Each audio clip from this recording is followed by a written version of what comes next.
We all remember the Titans: Fawlty Towers, Only Fools and Horses, Dad's Army, Blackadder, sitcom royalty. Oh, Munch 2, yes. But beneath that polished pantheon lies a graveyard, a comedy crypt. These are the sitcoms even your dad barely remembers, the ones that flickered onto screens. That broke the ice, didn't it? I don't need any ice to be broken, thank you. Made a faint chuckle. I fashion his image, I shape his personality. And vanished like a box of milk tray in a break room. Today, we're cracking open the vault of forgotten British sitcoms, the weird ones, the wonderful ones, and the ones we're still pretending never happened. This is the lost sitcoms that time forgot. Let's start with Mulberry. Just Mulberry.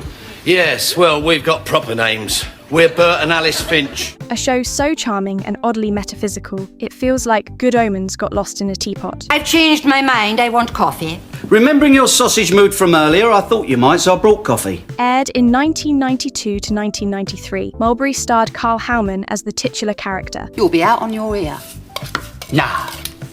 These are the Mulberry days, Alice. A cheerful young man who becomes a butler for an elderly woman in the countryside. But, twist, he's actually the son of death, like capital D, Grim Reaper in A Hood Death. Look, Dad, I can't kill her.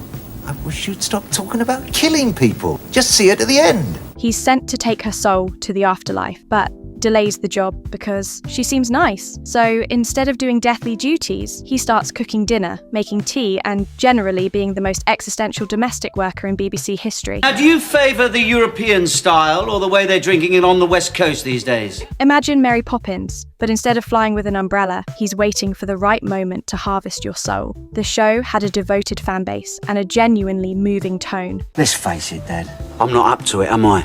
I'm not temperamentally suited to be Death's Doorman. But just as things were getting juicy, the BBC cancelled it before the third and final series could resolve the story. No ending, no closure. Now what do you think you're up to? We're going to Paris. Did Mulberry ever do the deed? Is Miss Farnaby still gardening at 142 years old?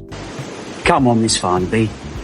I've got to get that boar in the oven. We'll never know. Thanks, Auntie Beeb. I hope we may meet again someday. Oh, I'm sure we shall meet again. Now, if you've never heard of The Happy Apple, don't worry. Even ITV seems to have forgotten it existed. Aired in 1983 for just 7 episodes, The Happy Apple is a sitcom so obscure it feels like an urban myth. It starred Leslie Ash, best known later for Men Behaving Badly, as Nancy Gray, a secretary at the struggling ad agency Murray, Main and Spender. Nancy isn't talented, she's not enthusiastic, she's completely average. And her averageness becomes a marketing goldmine. Executives soon realise that her gut reactions mirror what the public will buy, which means she's suddenly indispensable. Imagine a fictional world where Mad Men meets average Joe intuition, and no one knows what marketing actually means. After one underperforming series, it quietly vanished, like stale biscuits at a production line meeting. Was it a hidden gem, a bizarre misfire, or just one sitcom 5 rewrites short of an actual plot?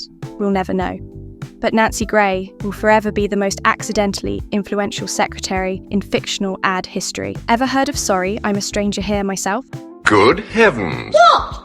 Probably not, but it's a hidden gem from the early 80s. This short-lived sitcom aired on ITV from June 1981 to May 1982.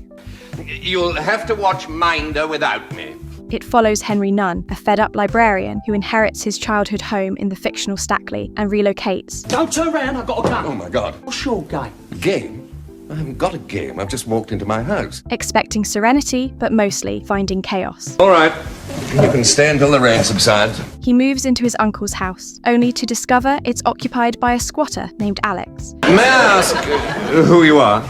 I'm next door, Thomas Pratt. Backed by eccentric neighbours like the union shop steward Tom, his wife Doreen, and Mumtaz, the corner shop owner. Lives at number 29. Well, this is number 29. Plus, his wife Sybil is never shown on screen, just represented by a waving arm. You won't go out dressed like that, will you? It's a show built around misunderstandings, dry humour, and the classic sitcom trope of why did I move here, with a heaping side of quirky characters. What is exactly happening to his wife? She died eating shop yogurt. With 13 episodes over 2 seasons, it flew under the radar, but it's charmingly odd and deserves a shout-out among these forgotten classics. Would you like to stay here for a bit? Well, yeah. Now, Hold on to your garden forks because this next one is so British, it hurts. In 1969, the BBC gave us The Gnomes of Dulwich. Yes, you heard right. Well, go on, are you going to do it, aren't you? Go on, live a bit. A sitcom about garden gnomes, not metaphorical ones, literal gnomes. Good job we wasn't made of plastic, otherwise we'd be floating in this pool for weeks. Plastic hats, beards, the lot. They weren't magical. They just stood there, having political debates and existential crises in a suburban flower bed. It starred Terry Scott and Hugh Lloyd, two comedy legends, doing gnome voiceovers as they judged human behaviour from the shrubbery, sort of like Gogglebox, but everyone's made of terracotta. You go around with your eyes closed, mate. How can I when they're painted open? 6 episodes, all black and white, all lost apart from a few photos and audio clips. Completely surreal. Would it work today? Probably not. Do I kind of want it to come back as a gritty Netflix reboot? Possibly yes. It might just work. Poor little thing. He's sunk right to the bottom. What do you expect? He's made of stone, isn't he? Next up, the Kit Curran Radio Show, 1984 to 1986. Now, the Kit Curran Radio Show. I see that, as usual, you've spared no expenses. This one had promise. A sitcom about a cocky local radio DJ trying to keep his job. I want you to know I am ultra willing to participate in any other innovations you might be cooking up. While annoying absolutely everyone around him. Played by Dennis Lawson. Yes, Wedge Antilles from Star Wars, Kit was basically the Alan Partridge prototype, without the self-awareness or, unfortunately, the jokes that really landed. Even I can't tell when I'm lying. You're a gifted con man. Please, you'll make me blush. Season 1 was about him working at a radio station. The second series was simply titled Kit Curran. Now sacked from Newtown Radio along with colleagues Les and Damien, Kit tries to set up a rival pirate radio station. And on top of all that, the theme tune slaps. Seriously? Go look it up later. Total synth banger.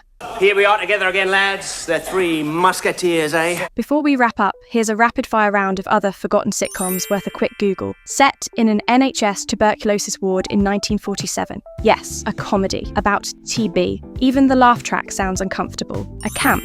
Chaotic, fourth-wall-breaking parody of Terry and June. It was bold, ahead of its time, and cancelled quickly. David Jason played a mild-mannered man constantly defeated by red tape, bureaucracy, and everything in between. Basically, The Office before The Office, but with sideburns. No, not a pub. A short-lived sitcom about a travel agency and, well, no one really knows what else. It vanished like a cancelled holiday to Magaluf. I'm simply musing aloud! So, what happened to these sitcoms? Some were ahead of their time, some were very much not, and some were doomed by low budgets, bad timing, or ideas that looked better on a pub napkin. But each of these lost sitcoms has its own charm, a weird, dusty place in British TV history. And let's be honest, even when they're bad, they're still better than 90% of reality TV. Oh, so it is, yes. Did I miss one? What forgotten sitcom do you secretly love or love to hate? Drop it in the comments. Like, subscribe and ring the bell, or else I'll send the gnomes round. Thanks for watching, and remember, British comedy is like tea. Sometimes it's hot, sometimes it's weak, but we'll never stop making it. Milk? No. It's turned into yogurt.